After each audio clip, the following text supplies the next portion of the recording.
Allahu Allahu Allahu Allah Allahu Allahu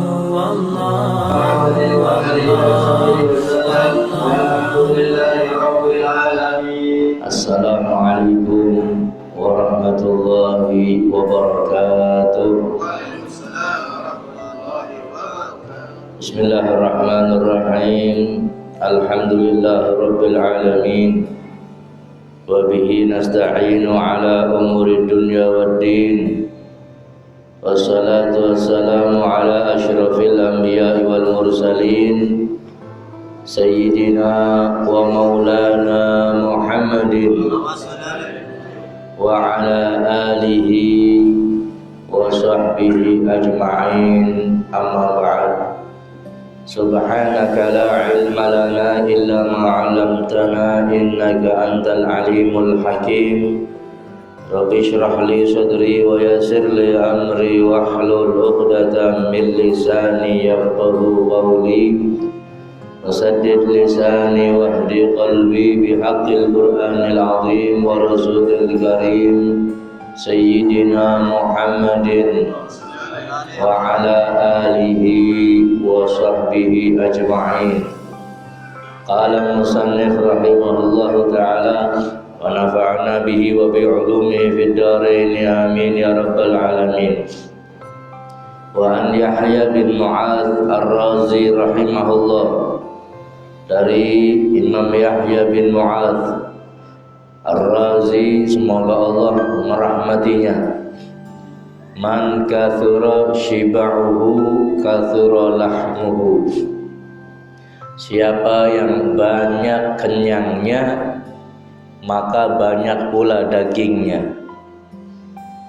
Wa man kathura lahmuhu, dan siapa yang banyak dagingnya, kathurat syahwatuhu, maka banyak syahwatnya. Waman kathurat syahwatahu, dan barang siapa yang banyak syahwatnya, kathurat dzunubuhu, maka banyak dosanya. Waman kathurat dzunubuhu qasa qalbuhu, siapa yang banyak dosanya, maka keras hatinya. Ya sing gering-gering kayak ngguyu ngledek ya. Waman qasa qalbuhu, siapa yang keras hatinya, ghariqa fi afati dunya wa zinataha, maka akan tenggelam di dalam afatnya dunia serta perhiasan-perhiasan dunia. Wa an Sufyan ats-Tsauri annahu qala, dari Imam Sufyan ats-Tsauri bahwasanya beliau berkata, ikhtarul fuqara, memilih orang-orang fakir, khamsan, 5 hal, wa ikhtarul aghniya'u khamsan, dan memilih orang-orang kaya 5 hal. Nanti silahkan pilih sendiri, panjenengan memilih dari golongan orang-orang fakir atau memilih dari golongan orang-orang kaya. Ikhtarul fuqara, memilih orang fakir, rahatan nafsi, yaitu jiwa yang nyaman, jiwa yang santai, jiwa yang tenang. Wa faraghatil qalbi, dan hati yang lapang. Wa ubudiyatar rabbi, dan beribadah kepada Tuhan, yaitu Allah Subhanahu wa ta'ala. Wa khiffatal hisabi, dan ringan hisabnya. Wa darajatal ulya, dan tinggi derajatnya. Atine jiwanya nyaman, hatinya lapang, beribadah kepada Tuhan, ringan hisabnya, derajatnya tinggi. Ini orang-orang fakir. Kemudian waqtar al-aghniya, pilihan orang-orang kaya atau memilih orang kaya. Yang pertama, ta'aban nafsi, jiwa yang lelah atau letih. wa syughlal qalbi, dan hati yang sibuk, wa ubudiyata dunya, dan menyembah dunia, wa syiddatal hisabi, dan hisab yang keras ataupun dahsyat, wa darajatas sufla, dan derajat yang rendah. Sekarang saya tanya, jangan pengen milih sing fakir nopo sing sugih? Sing fakir apa sing sugih? Mau yang miskin atau yang kaya? Jawabnya angel. Mau yang miskin atau kaya? Pengennya kaya, banyak duit, bisa foya-foya, mati masuk surga empahmu. Kita lanjutkan dulu. Wa an Abdullah al-Antaqi rahimahullah, khamsun hunna min dawa'il qalbi. Ada 5 hal yang menjadi obatnya hati. Mujalasatu salihin, duduk bersama dengan orang-orang saleh. Wa qiraatul Qur'an, membaca Al-Qur'an. Wa ikhla'ul batni, mengosongkan perut alias banyak puasa. Wa qiyamul lail, bangun malam. Wa tadarru' inda sabah, dan merendahkan diri, memohon kepada Allah Subhanahu wa taala di waktu subuh. DP minta sama Allah di waktu subuh, maksudnya sebelum subuh. Dan ini sudah dijadikan syair dalam nyanyian di Indonesia. Tombo ati iku ya ono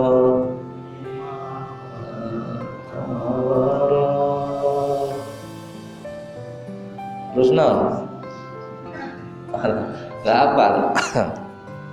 Itu syair itu diambil dari makalahnya atau perkataannya orang-orang terdahulu.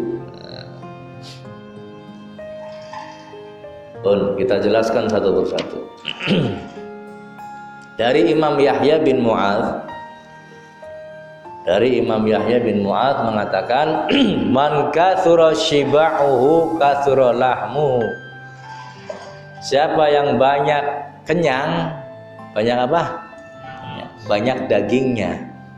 Wahyudin cengar-cengir nyengkering, alhamdulillah. Siapa yang banyak dagingnya, maka banyak syahwatnya. Siapa yang banyak syahwatnya, siapa yang banyak dosanya, keras hatinya.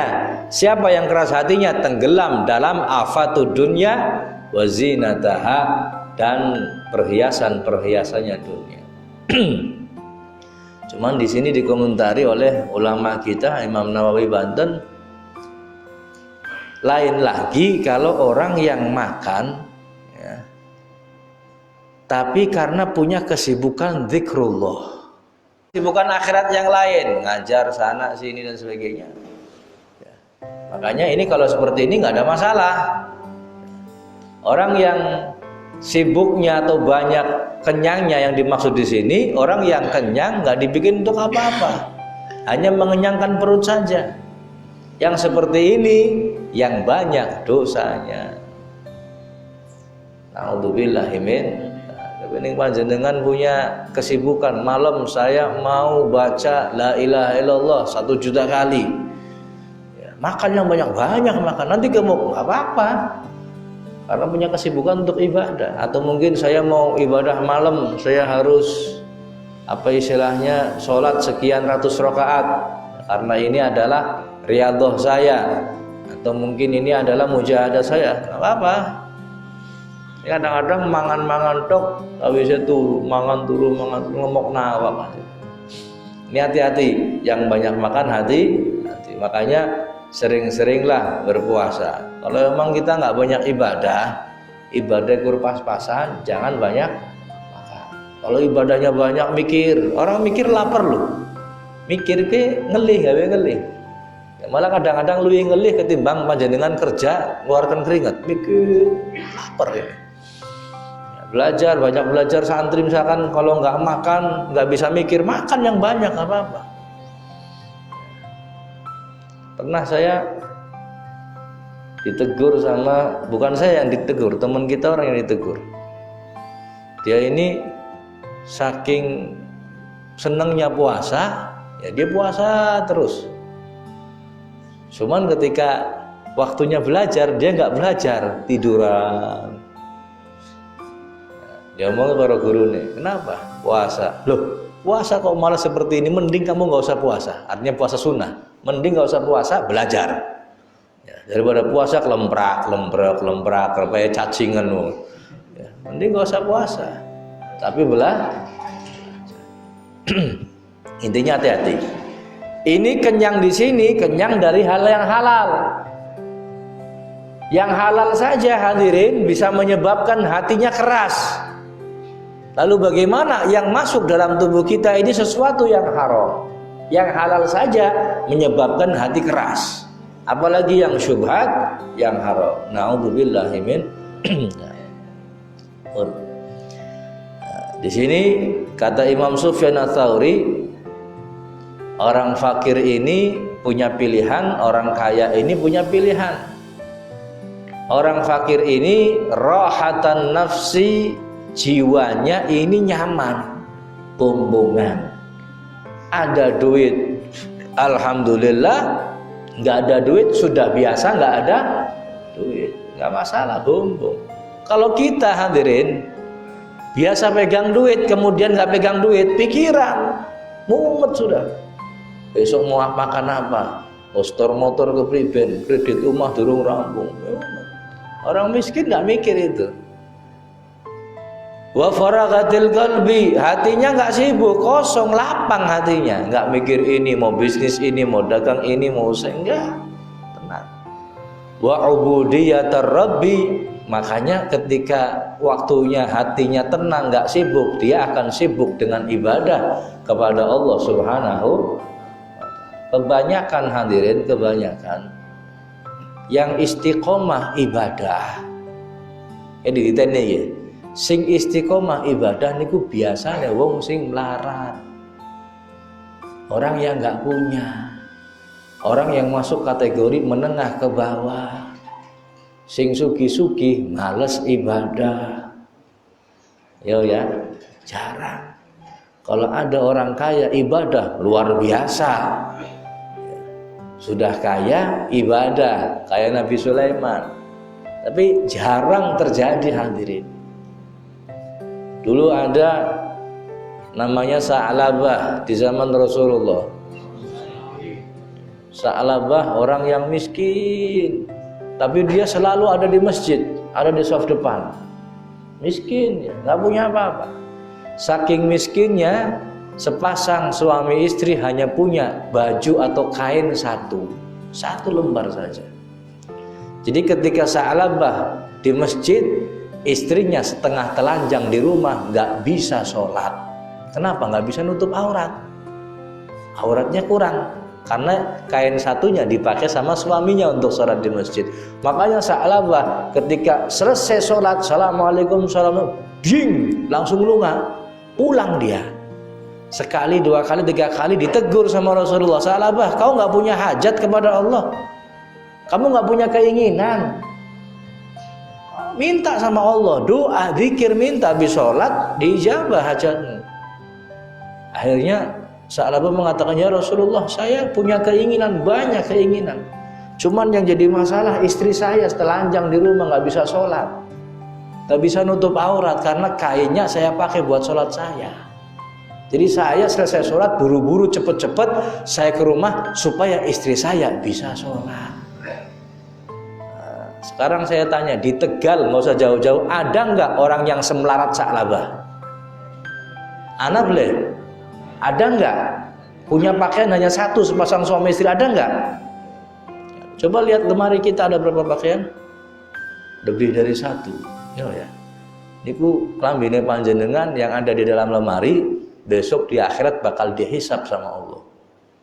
Bakal dihisab. bisa. Kan hati-hati sing duwe pakaian akeh.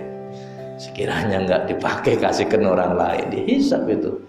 Ini Sa'labah enggak punya pakaian, miskin, benar-benar miskin, rajin ibadah. Sampai akhirnya ngomong kepada Rasulullah, ya Rasulullah, tolong doakan saya supaya saya kaya, saya mampu, saya ini. Kata Rasulullah, jangan sudah. Kamu punya panutan, saya udah seperti saya saja, pas-pasan hidupnya sudah. Enggak ya Rasulullah, saya pengen ini, pengen itu, saya pengen ibadah, bisa pengen haji, pengen bangun masjid, pengen ini. Nah, alasannya orang nggak punya seperti itu kadang-kadang. Udah kamu punya panutan saya, enggak ya Rasulullah, tolong doakan. Akhirnya subhanallah, singkat cerita ini Sa'labah dikasih atau ada yang ngasih sepasang kambing, dua ekor kambing sepasang, laki dan perempuan, dipiara sama Sa'labah. Dilalai anaknya akeh sekali metu dan 10. Wedhus paling akeh berarti papat ya? 4. Metu maning papat, keluar lagi 4.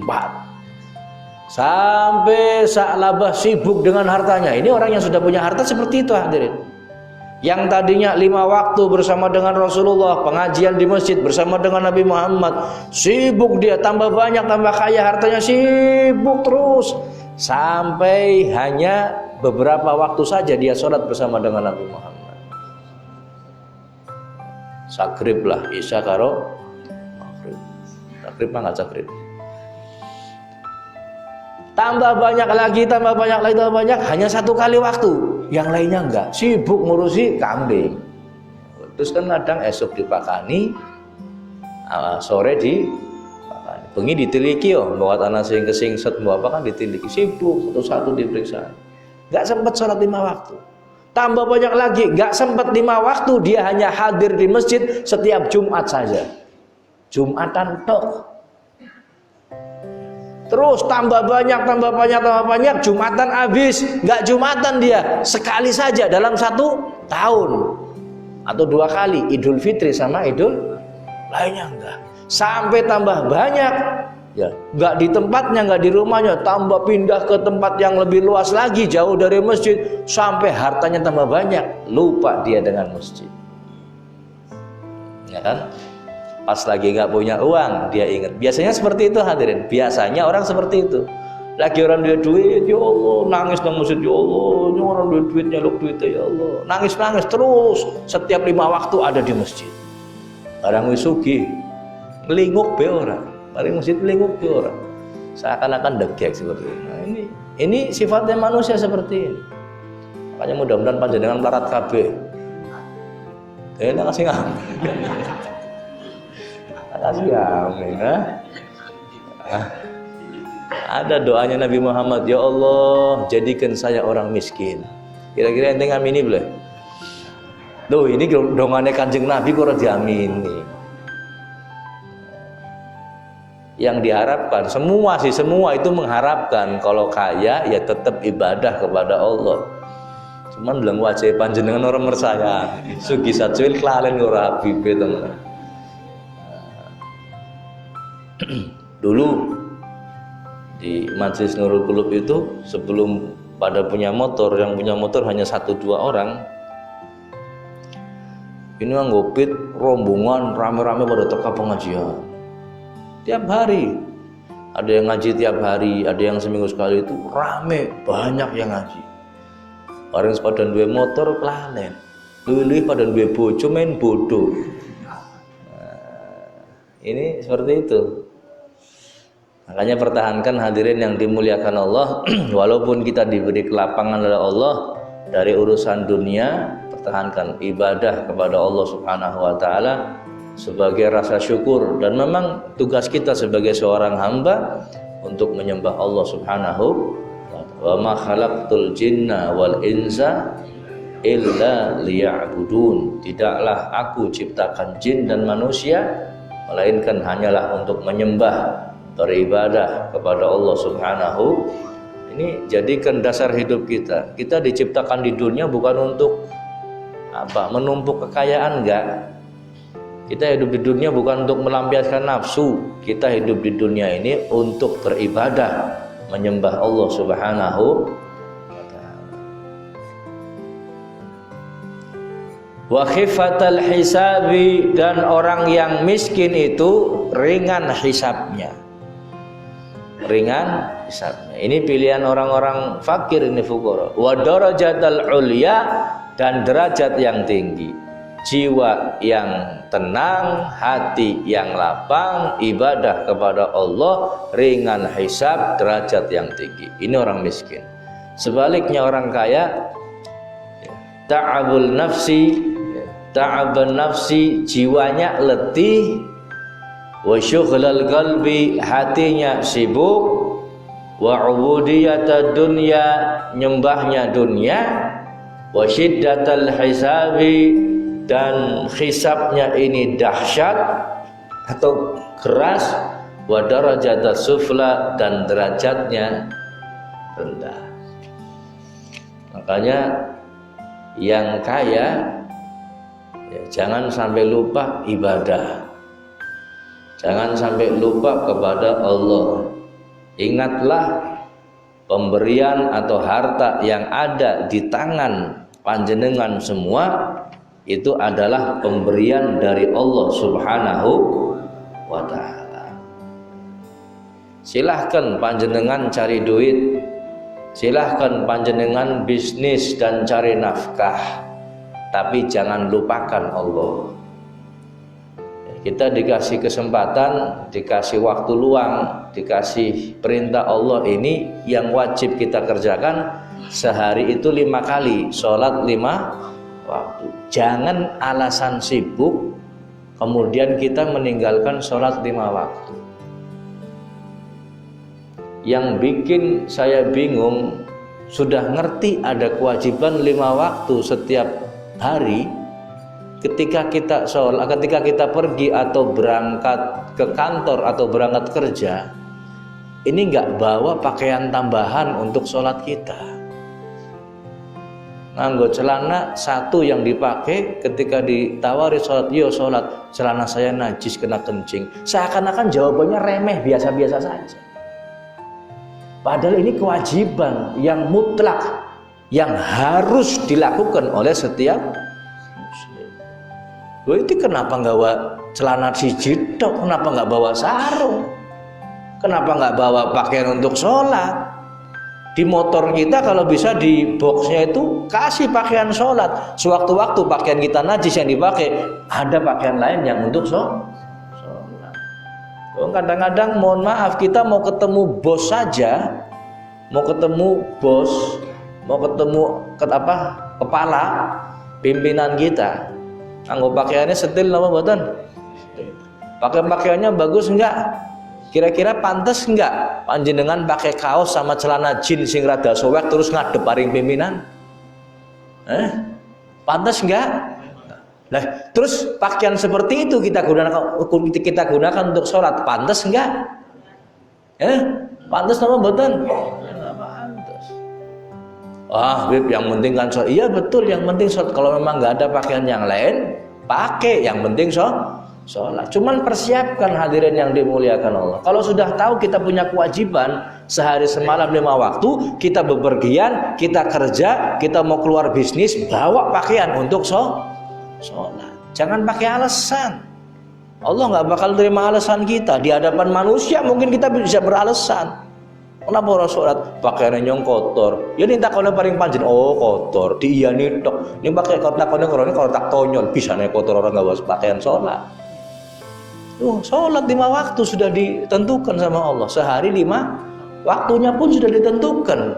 Artinya kita pasti akan menjalani itu dalam setiap harinya. Kadang sampai persiapan di motor kita, di mobil kita digantungkan jas untuk ketemu pimpinan, baju ini, baju sing warnanya biru, hijau, kuning, disiapkan, dijejer semuanya. Kadang di kopernya ada setrikaan. Kenapa? Nanti kalau ketemu pimpinan saat rapat disetrika dulu biar rapi. Loh, untuk ketemu pimpinan, untuk rapat saja kita menyiapkan hal-hal yang seperti ini. Lalu bagaimana untuk Allah, untuk sholat? Makanya hadirin yang dimuliakan Allah, sekaya apapun, semampu apapun kita, ketika kita punya harta ataupun nggak punya harta, tetap istiqomah menyembah Allah, beribadah kepada Allah Subhanahu wa Orang kaya yang selalu ingat kepada Allah inilah ya yang nanti akan masuk ke dalam surga Allah Subhanahu wa ta'ala bersama dengan para ulama. Jadi mereka kaya, dermawan, ibadah kepada Allah Subhanahu wa ta'ala, ngikuti nasihat ulama, maka orang kaya seperti inilah bisa masuk surga melebihi dari yang lain. Mudah-mudahan kita termasuk di dalamnya. Allahumma amin ya rabbal alamin. Makanya kalau minta kaya sama Allah Subhanahu wa ta'ala, jangan lupa juga minta untuk urusan akhirat. Minta istiqomah supaya ibadah kepada Allah Subhanahu wa ta'ala. 5 obat hati. Yang pertama, duduk dengan orang-orang soleh. Kalau pengen hati kita terobati, sering-seringlah duduk dengan orang-orang soleh. Baik memang itu orang soleh maupun apa? Maupun di majelisnya di mana di situ diceritakan tentang orang soleh. Seperti majelis haul. Majelis apa? Haul. Ada haul fulan, haul habib fulan, haul kiai fulan, haul ulama fulan. Duduk di majelisnya. Paling tidak kita mendengarkan bagaimana sejarah hidupnya, manaqibnya. Sejarah hidupnya seperti ini, seperti ini, akhlaknya seperti ini, ibadahnya seperti ini. Ketika kita sering duduk dengan orang-orang soleh, hadirin, maka akan ada keinginan hati untuk bisa menyerupai orang soleh. Ini yang diharapkan seperti itu. Sebab orang ini apa bergaulnya, hadirin. Orang ini apa bergaulnya. Kalau kita bergaulnya dengan orang-orang soleh atau di majelisnya orang soleh, maka keinginan hati kita akan menjadi orang soleh. Tapi kalau kita duduknya seringnya dengan orang kaya, duduknya sering dengan orang yang bisnis, duduknya sering orang yang etung-etungan dunia, mau tidak mau kecenderungan hati kita akan mengikuti mereka. Itu sudah pasti. Kancane ributnya dunia, pengen kepengen sugih kayak kancane. Maka akan ikut-ikutan, mau nggak mau. Tapi kalau duduknya dengan orang soleh, maka akan diikuti apa? Jalan akhirat. Oh masya Allah, Kiai Fulan, Habib Fulan, ibadah, berzikir kepada Allah sekian puluh ribu kali, ibadah, sholat malamnya sekian ratus kali, baca Qur'annya setiap hari hatam sekali dan sebagainya. Kita melihat seperti ini, maka pengen untuk menjadi orang yang soleh. Paling tidak apa? Paling tidak mencintai, ada dalam hati kita cinta kepada orang-orang yang soleh. Minimal cinta saja sudah. Kalau sudah cinta, insya Allah masuk ke dalam golongan orang-orang yang soleh. Almar'u ma'a man ahabba. Seseorang dikumpulkan bersama dengan orang yang dicintai. Ini mahabbat mujalasatu sholihin. Wa qiraatul Quran, membaca Al-Quran sekalipun hanya 10 ayat sehari, hadirin. Buka Quran, baca 10 ayat. Baca 10, saya nggak mampu 2 ayat sudah. 3 ayat, 2 ayat. Buka Quran kita. Bukan cuma Ramadan, buka Quran kita. Walaupun hanya 2 atau 3 ayat, baca. Sehari sekali dibaca. Jangan sampai kosong rumah kita ini dari bacaan Al-Quran. Sebab rumah yang kosong dari bacaan Al-Quran, maka tempat tinggalnya syaitan. Malaikat pun akan lari dari rumah tersebut. Laknat Allah akan turun di tempat tersebut. Na'udzubillahi min dzalik. Sebaliknya, rumah yang di dalamnya dibacakan Al-Quran, maka malaikat kumpul di rumah itu. Syaitan lari, doanya dikabul. Rahmat dan ketenangan turun di rumah tersebut. Ini yang menyebabkan rumah kita kadang nggak betah di rumah, hadirin. Itu kadang-kadang di dalam rumahnya nggak pernah dibacakan zikir, nggak pernah dibacakan zikir dan juga Al-Quran. Akhirnya nggak betah kita di rumah, baca Al-Quran. Wa ikhla'ul batni, dan mengosongkan perut. Artinya banyak puasa. Ini obat hati nih. Kalau orang banyak puasa, lapar, maka syahwatnya pun akan turun. Syahwatnya akan turun. wa qiyamul lail, dan berdiri di malam hari atau beribadah di malam hari, wa tadarru' inda sabah, dan merendah berdoa kepada Allah Subhanahu wa taala, mendekatkan diri ya, dengan nangis fi awakhiril lail, di akhir-akhir malam. Ya, ini waktu mendekatkan diri kepada Allah Subhanahu wa taala. Maka yang demikian ini hadirin yang dimuliakan Allah akan menjadi obat hati kita. Hati kita ini sebenarnya banyak penyakit hadirin, cuman tidak bisa dideteksi. Penyakit hati ini nggak bisa deteksi. Kalau penyakit zahir, penyakit yang kelihatan, kita akan cepet-cepet buru-buru untuk mengobati. Kenapa? Supaya nggak jalar ke yang lain, ya kan? Dan kita pun nggak betah kalau sampai punya penyakit, kepenginnya cepet-cepet sembuh, kan seperti itu ya. Oh jangankan, udah nggak usah yang berat-berat sudah. Hanya dengan susupen bahasa Indonesianya apa? Angel mesti laka. Susupen bahasa Indonesianya apa? Tahu susupen Pak Jabril? Jadi kalau ada kayu masuk ke kulit kita, ini namanya apa ini? Namanya apa? Ketusuk ya. Kalau ketusuk bisa diambil lagi. Ini nggak bisa, kayunya kecil sekali. Kalau bahasa Tegal namanya susupen. Bahasa Indonesianya nggak ada susupen. Ada nggak susupen bahasa Indonesianya? Nggak ada. Oh susupen baik kepengen diobati ya kan? Gimana caranya? Nanganggone duit dicutik, ada pakai cepitnya itu rambut putih. Bagaimana caranya supaya susup ini keluar dari tubuh saya? Ini yang susupen yang kecil. Loh, penyakit hati ini lebih berbahaya daripada penyakit zahir. Kalau penyakit zahir dikasih obat ini, obat itu, insya Allah sembuh. Syariatnya seperti itu. Tapi obat hati ini hadirin, ya hanya dengan hal-hal yang semacam ini. Dan hanya bisa kita dapatkan di majelis yang semacam ini. Di apotek nggak ada. Cari sampai benjut obat hati, nggak ada. Tombo hati apa mbak? Patak gelas sampai nggak ada cara di apotek. Carinya di mana? Di majelis yang semacam ini ngobati hati kita. Makanya jangan tinggalkan hadirin majelis-majelis yang baik semacam ini.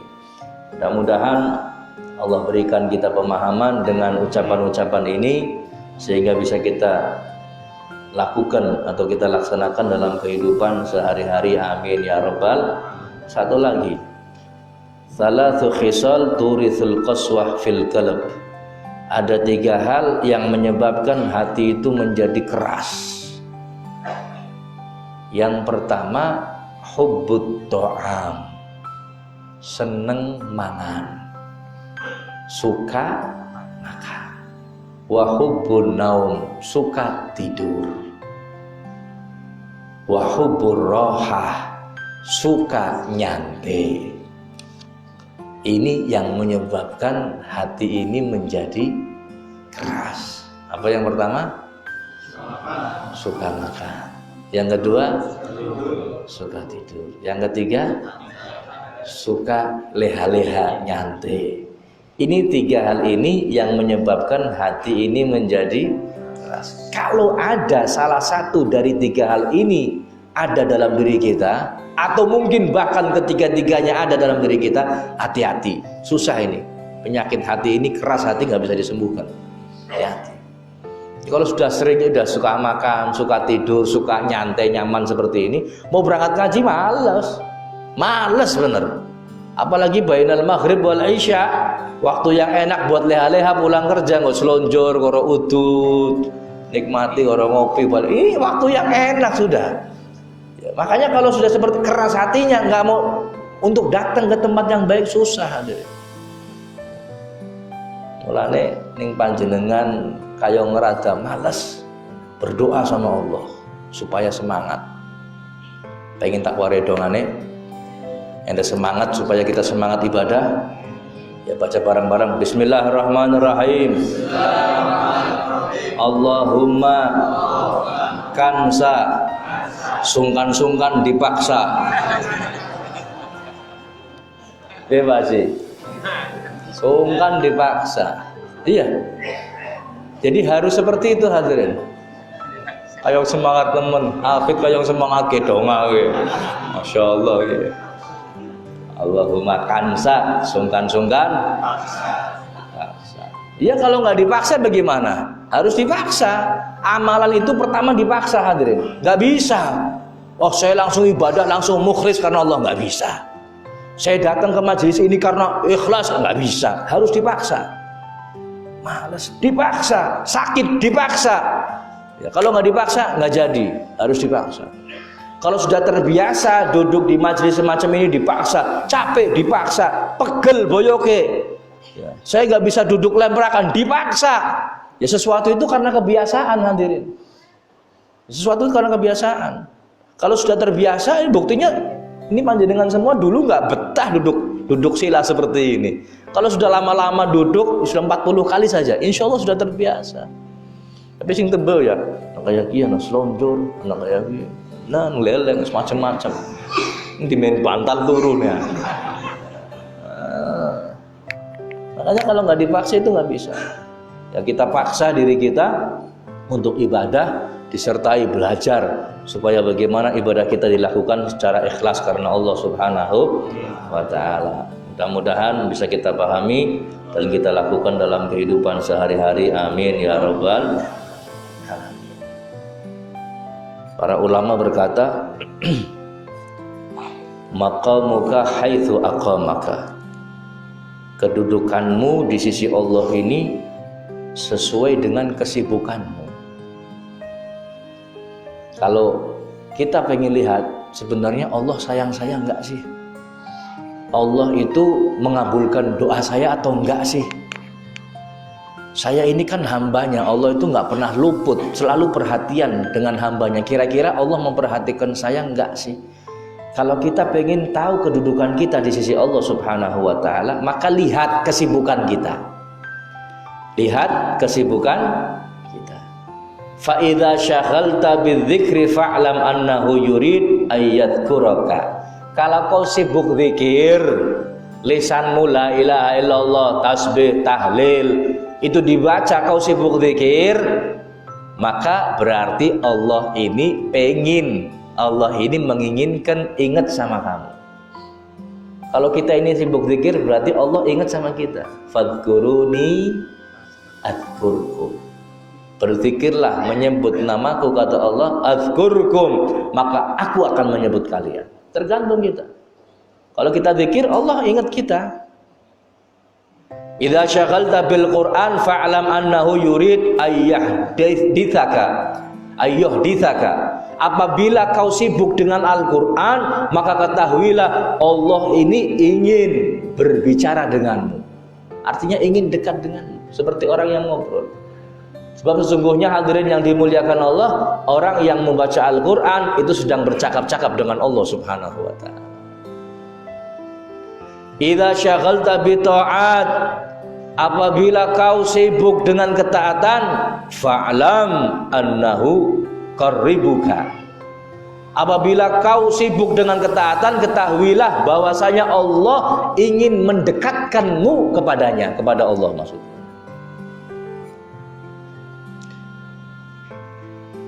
Apabila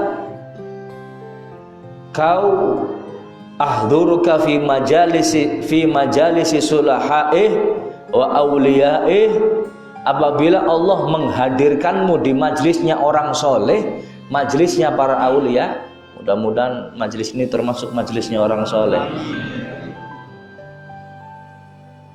Fa'lam annahu yurid ayyal haqquka bihim fi hadrati, maka ketahuilah Allah ini ingin memasukkanmu ke dalam kehadiratnya, kehadirat Allah Subhanahu wa Ta'ala, bersama dengan kumpulan orang-orang yang soleh. Kau akan dimasukkan ke dalam kumpulan orang-orang yang soleh. Idza syaghalta bid-du'a, apabila kau disibukkan dengan doa, fa'lam annahu yurid ayyu'tiyaka, maka ketahuilah bahwasanya Allah ingin memberikan sesuatu kepadamu. Sibukkan dengan doa, doa kita. sibuk doa, maka ketahuilah Allah ingin mengabulkan. Idza syaghalta bidunya, apabila kau jauh kesibukanmu dengan dunia, fa'lam annahu ab'adaka, ketahuilah bahwasanya Allah ingin menjauhkan dirimu. Kalau sudah dunia yang disibukkan, ketahuilah Allah ingin menjauhkan kita dari Allah Subhanahu wa taala. Idza syaghalta bin nas fa'lam annahu ahanaka, dan apabila engkau disibukkan dengan manusia, majelis, duduk bersama, ngopi bareng, wah kenteng dong, ngopi majelis seneng, sibuk dengan manusia. Tapi sama ibadah enggak nih, maka ketahuilah bahwasanya Allah hendak menghinakan. A'udzubillah min. Jadi lihat, kalau kita pengen disayang sama Allah, pengen dekat sama Allah, maka jalani ketaatan, banyak zikir, banyak baca Al-Quran. Ya, maka ini tandanya kita disayang sama Allah. Tapi kalau kita jauh dari itu semua, hadirin yang dimuliakan Allah, berarti itu tandanya kita pun jauh dari Allah. Mudah-mudahan Allah mendekatkan kita dengannya. Amin ya rabbal alamin. Ayo dibaca fikih. Baca. Dua kandian dia ini dibaca dia.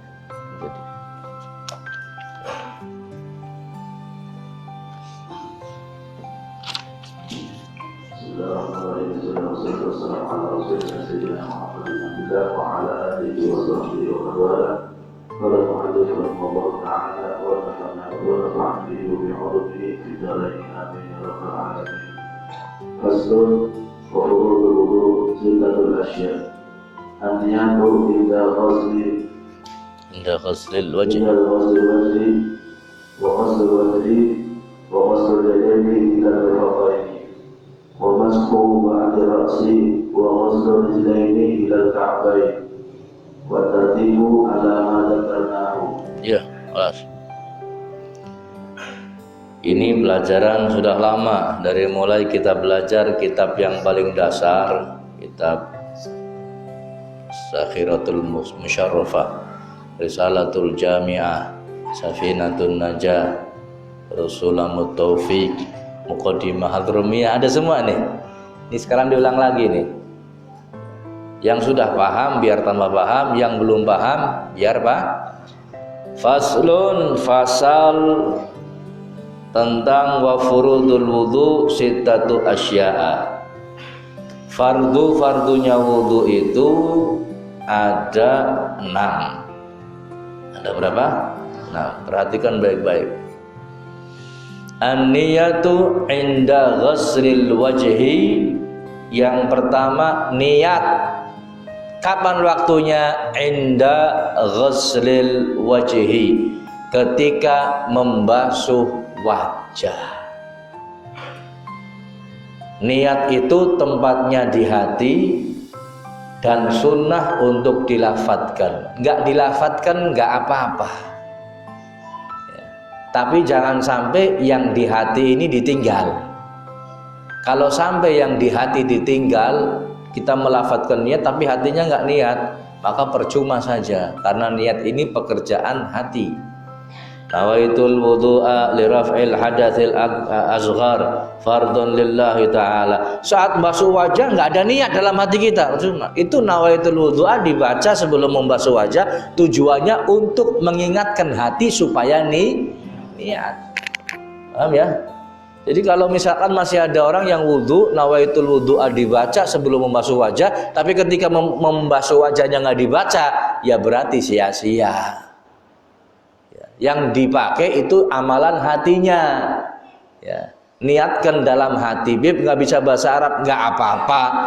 Yang penting di hatinya niat, saya niat wudu karena Allah. Sambil menyampaikan air ke muka, ke wajah kita. Maka saat pertama kali air sampai ke wajah kita, disitulah kita pasang niat di hati. Paham ya? Paham apa bukan? Paham. Kemudian yang kedua, wa ghaslul wajhi, yang kedua membasuh wajah. Nggak usah jero-jero nerangkannya karena kita sudah hampir sebagian paham. membasuh wajah. Mana yang disebut wajah? Tempat tumbuhnya rambut bagian atas, kira-kira saja. Sebab ada kalanya orang tempat tumbuhnya rambut di belakang. Kenapa orang sing butak sih? Kan buri kayaknya kan di belakang, depannya nggak ada. Mohon maaf bagi yang buta, ya emang seperti itu. Ini tempat, jadi kira-kira di mana? Itulah batasan wajah. Kira-kira di sini. Kemudian bawahnya ini tempat tumbuhnya jambang, di bawah ini rahang bawah ini seperti ini. Kemudian yang horizontal ini dari ujung telinga sampai ke ujung telinga, muter sini. Ini semua harus kena basuhan. Kalau nggak kena basuhan maka nggak sah. Ya, dibasuh. Termasuk yang harus kena basuhan itu ujungnya mata. Mulane dong tangi turu sing beleken dibersihin dingin beleke. Iya, dibersihin dulu, kalau enggak ini enggak bisa. Ya. Terus wajah ini dibasuh, wajibnya itu hanya 1 kali, cuman sunnah 3 kali. Dan sunnah pula yang punya jenggot dan cambang yang tebal, sebenarnya wajibnya ini enggak sampai dalamnya, enggak. Cuman sunnahnya di sela-selain sampai dalamnya. Tebel atau enggaknya bagaimana Beb? Cirinya tebel atau enggaknya itu ketika berhadapan dengan seseorang, orang yang melihat jambang kita ini, orang yang melihat wajah kita ini yang ada jambangnya, itu nggak bisa ngelihat dalamnya jambang warna kulit yang ada di dalamnya. Itu berarti jenggot kita tebel. Cuman kalau masih bisa lihat warna kulitnya, ini berarti nggak tebel. Kalau nggak tebel, wajib sampai dalam-dalamnya. Wajib sampai dalam. Cukup ya. Yang berikutnya wa ghuslul yadaini ilal mirfaqain. Membasuh tangan sampai siku. Sampai siku-sikunya wajib kebasuh semua. Makanya mesti dipanjangkan sampai atasnya. Kalau sikunya tok dibatasi tok diukur ngonong, emang kita mau wudu terus ngukur dingin diukur kok. Sebenarnya dipaskan enggak. Makanya sampai atasnya supaya bisa kebasuh itu sikunya. Ya, semuanya harus dibasuh. Kemudian yang berikutnya wa mashu ba'dir ra'si. Yang berikutnya mengusap sebagian kepala. Ya, di sini judulnya sebagian kepala, bukan sebagian rambut. Ya, memang yang dimaksud memang betulnya itu yang sebagian kepala. Kenapa? Kalau seandainya sebagian rambut, yang dikhawatirkan orang nggak punya rambut. Ada nggak orang yang punya rambut? Ada. Makanya sebagian kepala. Ini orang dua rambut itu semoga diusap satwil bapak. Jarane Satirjon das kundul disiram es. Ini sedikit, sebagian, nggak semuanya, sebagian. Wajibnya ini sebagian. Wa ghuslur rijlaini ilal ka'bain, dan membasuh kaki sampai mata kaki. Wa tartibu ala ma dzakarnahu, dan juga yang keenam tertib mulai dari niat bersamaan dengan membasuh wajah, kemudian membasuh tangan sampai mata kaki, kemudian mengusap sebagian kepala, membasuh kaki sampai mata kaki. Yang keenam adalah tertib. Adapun selain ini hadirin hukumnya sunnah, seperti mencuci tangan, kemudian berkumur, memasukkan air ke hidung, kemudian mengusap telinga, atau 3 kali dalam berwudu, membersihkan tahlil asabi', ya, sela-sela jari-jari. Ya, ini semuanya sunnah. Ya, semuanya sunnah. Ini yang wajib. Nanti insyaallah bahasan sunnah ini akan kita bahas di waktu-waktu yang akan datang. Wudu ini perkara penting hadirin, jangan diremehkan. Sekalipun sunnah-sunnahnya jangan diremehkan. Sebab pernah dahulu sahabat Bilal bin Rabah, beliau mendapatkan kedudukan tinggi di sisi Allah Subhanahu wa taala sebab wudu. Karena ada kisahnya itu, sahabat Bilal suara sandalnya sudah didengar sama Rasulullah di surga. orangnya masih hidup di dunia, tapi suara sendalnya sudah ada di surga. Artinya apa? Bilal dikasih kabar gembira, beliau ada di surga. Nabi Muhammad tanya, amalan apa yang kau lakukan wahai Bilal? Nah, ini menunjukkan bahwasanya Nabi Muhammad belum mengajarkan. Wudunya sudah diajarkan, cuman kok Bilal punya keistimewaan ini apa? Setelah ditanya, ya Rasulullah, saya setiap batal wudu, saya wudu kembali, kemudian sholat sunnah 2 rakaat. Sholat sunnah syukrul wudu. Sholat sunnah apa? Syukrul wudu. Nah ini, karena amalan inilah Bilal bin Rabah diangkat derajatnya oleh Allah. Suara sandalnya sudah berada di surga Allah subhanahu wa ta'ala. Banyak dari orang-orang terdahulu hadirin, beliau atau mereka diangkat derajatnya oleh Allah ini gara-gara menjaga suci, menjaga kesucian, yaitu selalu berwudu. Kalau batal, wudu lagi, batal, wudu lagi. Termasuk salah satu diantaranya Syekh Abdul Qadir Jailani. Dalam satu malam beliau junub 40 kali, diuji sama Allah. Di musim yang dingin dilalai 40 kali, beliau pun mandi 40 kali bersuci. Padahal di sana di Irak ini musim dinginnya nggak seperti di kita. Ini kemarin kita ngalami musim dingin nggak seberapa. Saya sudah sering jelaskan musim dinginnya itu sampai berdarah-darah. Tapi tetap dilakukan oleh Syekh Abdul Qadir Jailani. Ada lagi seseorang yang menjadi murid Abdul Hasan Asy'adzili, pengen belajar ilmu kimia. Ilmu apa?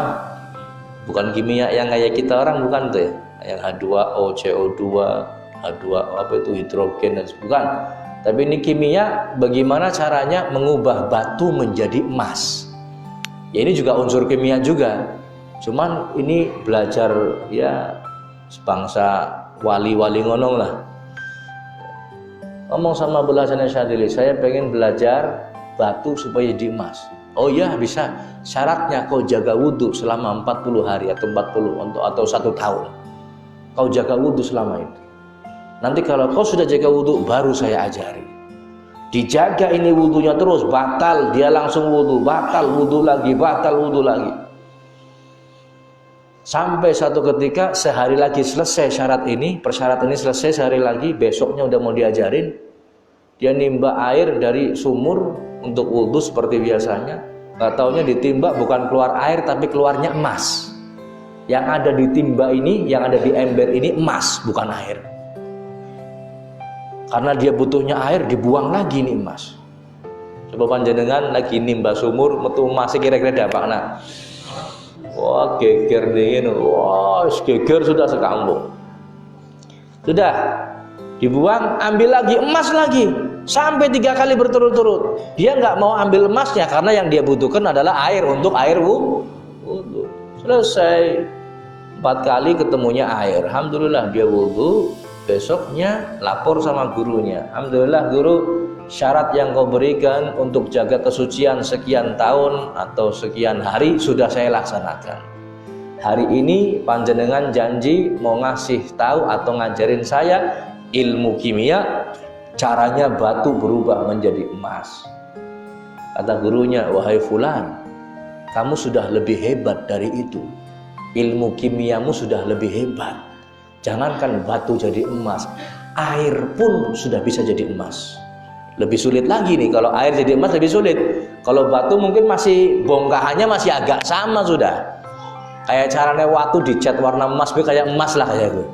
Cuman kan kalau air nggak bisa. Air ini bentuknya kan lain, senyawanya lain. Kamu itu bukan batu jadi emas, tapi bahkan air bisa menjadi emas. Oh, lihat gara-gara wudhu nih hadirin. Makanya jangan sepelekan wudhu. Adzan ya.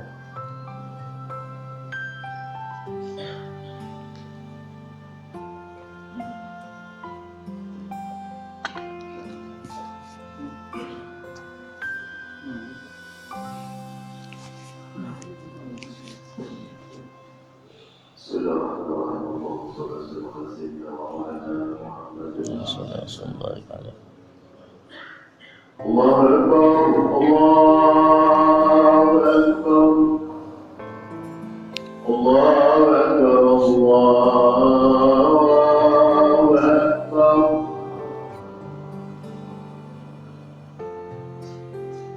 أشهد أن لا إله إلا الله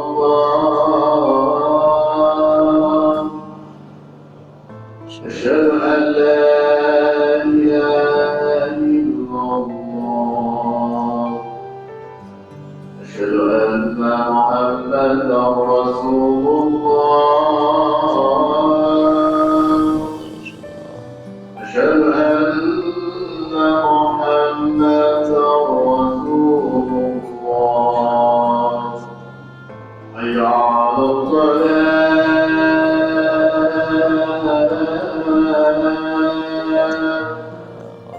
حي على الصلاة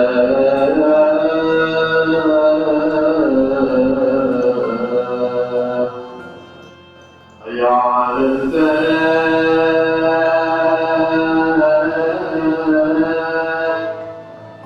حي على الفلاح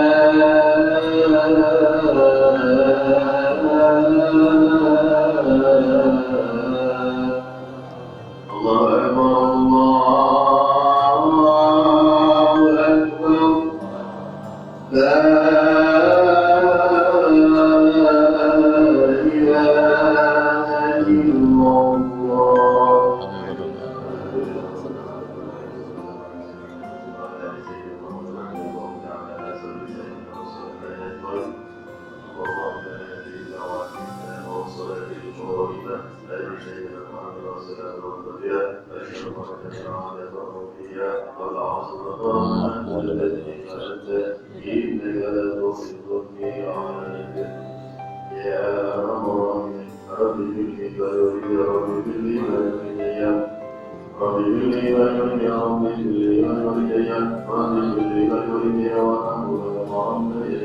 الله اللهم انصر العبد والآلية والمعبد دائما في الدين والدنيا والآخرة اللهم لا نغفنا رحمة رجال وقال فإسانا نبوك وفلنا وصلى الله على سيدنا محمد وآله وصحبه وسلم الحمد لله رب العالمين.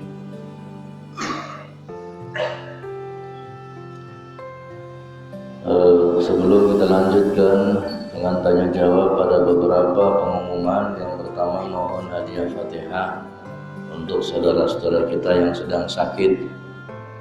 Yang pertama, Bapak Abdul Wahid yang sedang di rumah sakit. Kemudian yang kedua, Bapak Haji Syaifuddin Zuhri yang di rumah sakit. Yang ketiga, Ananda Mahda binti Karnata, adiknya Mas Acong, pun sedang ada di rumah sakit. Dan semua dari saudara-saudara kita yang sedang sakit, mudah-mudahan disembuhkan oleh Allah Subhanahu wa Ta'ala, diangkat penyakitnya, dan mudah-mudahan bisa berkumpul kembali dengan kita untuk pengajian bersama-sama. Al-Fatihah bin Yati Syifa Ewali Kulida Syifa'an Ajilan Syifa'an la yughadiru saqaman wa la ilala bihaqqil Qur'anil azim wa rasulil karim Sayyidina Muhammadin wa ala alihi wa sahbihi ajma'in. Al-Fatihah.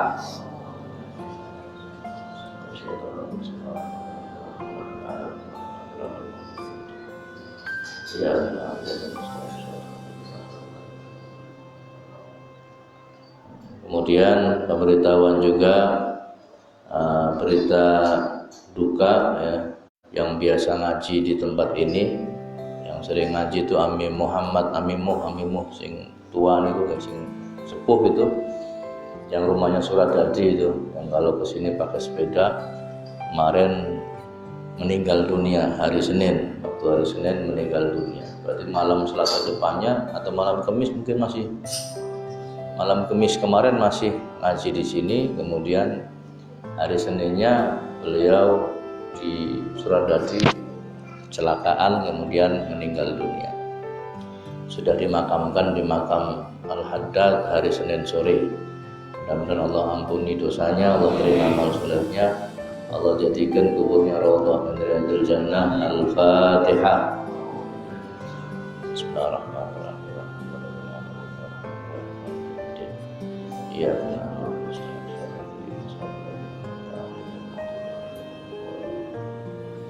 Kemudian berikutnya pengumuman pengajian rutin Majelis Ta'lim wa Dzikir Nurul Qulub hari Jumat malam Sabtu.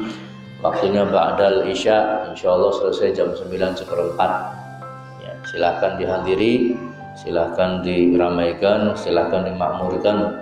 Ya, mudah-mudahan Allah berikan kita taufik dan hidayah serta pertolongan untuk malam Sabtu ini bisa menghadiri majelis tersebut. Amin ya rabbal alamin. Dan untuk kaum hawa atau ibu-ibu muslimat, nanti hari Ahad ini Ahad Waqi bertepatan dengan 1 Muharram 1441 Hijriah, dan sekaligus akan diadakan acara santunan anak yatim di majelis tersebut. Ya, mudah-mudahan kaum wanita kita bisa menghadirinya. Ya, nanti insya Allah sudah terkumpul atau berapa juta? Mungkin sekitar 15 juta ada mungkin. Insya Allah kurang lebih ada 15 juta. Ada 15 juta dan insya Allah nanti semuanya akan dibagikan kepada anak yatim. Sebanyak kurang lebih 30 orang. Tanpa tersisa, nggak dikorting, nggak buat jajan, nggak buat ini, nggak. Nanti jajannya pakai uangnya sendiri, nggak pakai uang itu. Jadi semuanya disalurkan kepada anak yatim. Insya Allah bagi yang pengen partisipasi, ya pengen nambahi, silahkan nanti dititipkan malam ini atau mungkin malam Sabtu kalau pas Majelis Ta'lim Nurul Qulub dititipkan ke Pak Ayub atau Pak Aiko atau siapa saja. Maka mudah-mudahan setiap rupiah yang kita berikan kepada mereka, Allah Subhanahu wa Ta'ala akan ganti dengan rezeki yang berlipat ganda, rezeki yang halal, yang melimpah, yang barokah. Allahumma amin ya rabbal. Jangan lupa pula ibu-ibunya ini untuk hadir pengajian di hari Ahad. Ya, mudah-mudahan barokah. Allahumma. Ada pertanyaan hadirin? Apa itu pengumuman apa? Oh ya, pengumuman malam Ahadnya ada acara tabligh akbar di alun-alun Kota Tegal. Ada pertanyaan? Akhwan, akhwat. Ada yang tanya? Bapak, ibu-ibu? Ya.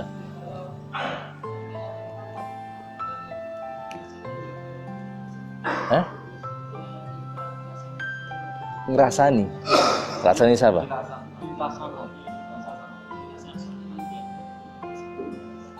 Iya. Apa yang kita ucapkan dalam hati kita, mungkin orang lain gak dengar, tapi Allah ini mendengar kita. Makanya sering-seringlah minta ampun, minta maaf kepada Allah, taubat dari lisan kita, perbuatan kita, ataupun lintasan hati kita yang gak baik. Yang ditakutkan lintasan hati yang gak baik itu dicatat keburukan oleh Allah dan besok akan diazab oleh Allah. Jadi minta ampun. Sekalipun mungkin belum dipraktekkan atau mungkin secara syariat belum dianggap dosa, tapi kan Allah yang maha mencatat, Allah yang maha tahu. Makanya sering-seringlah minta ampun, bukan hanya lisan dan perbuatan, tapi lintasan hati kita. Ada yang lain? Ya Pak. Salam.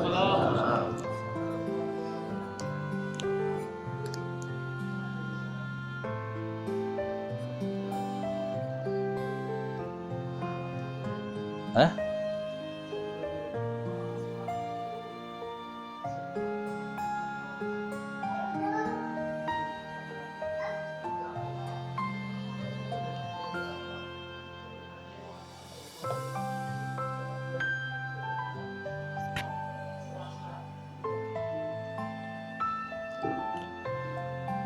Dalam mazhab kita, mengqadha sholat itu hukumnya wajib dan harus diqadha. Bahkan kalau kita masih punya utang sholat, daripada kita mengerjakan sholat sunnah, mending ngerjain sholat qadha kita supaya selesai. Sekarang kalau kita ninggalin subuh nih, qadha langsung. Kalau memang sebab-sebabnya karena kita lupa, memang nggak wajib secara langsung. Tapi kalau sengaja, wajib secara langsung diqadha saat kita ingat. Kita ini meninggalkan subuh karena memang keteledoran kita. Ingat wajib, kapan diqadha? Dan ini utang kepada Allah lebih berhak untuk dibayar. Utang sama manusia aja dibayar, utang sama Allah. Jadi wajib, bahkan wajib untuk diqadha sholat yang kita tinggalkan. Berapapun sholatnya. Nggak tahu nih Beb, saya ninggalkan sholatnya udah nggak kehitung. Ya dikira-kira. Saking dableke sing awet umur 15 tahun balik sampai 60 tahun saya baru tobat. Kira-kira kalau emang dari umur 15 nggak sholat sampai umur 60 tahun, ya dihitung sendiri berapa ribu sholat yang kita tinggal. Jangan. Jadi harus wajib untuk diqadha. Bukan boleh saja, tapi wajib untuk diqadha. Ada yang lain? Cukup. Kita ketemu lagi malam Sabtu yang akan datang. Jangan lupa sampaikan kepada kaum perempuan jenengan hari Ahad ini, Ahad Waqi, untuk berangkat salah satu Indonesia sekian. Wallahu a'lam, wallahu muwaffiq ila aqwamit thoriq. Assalamualaikum warahmatullahi wabarakatuh.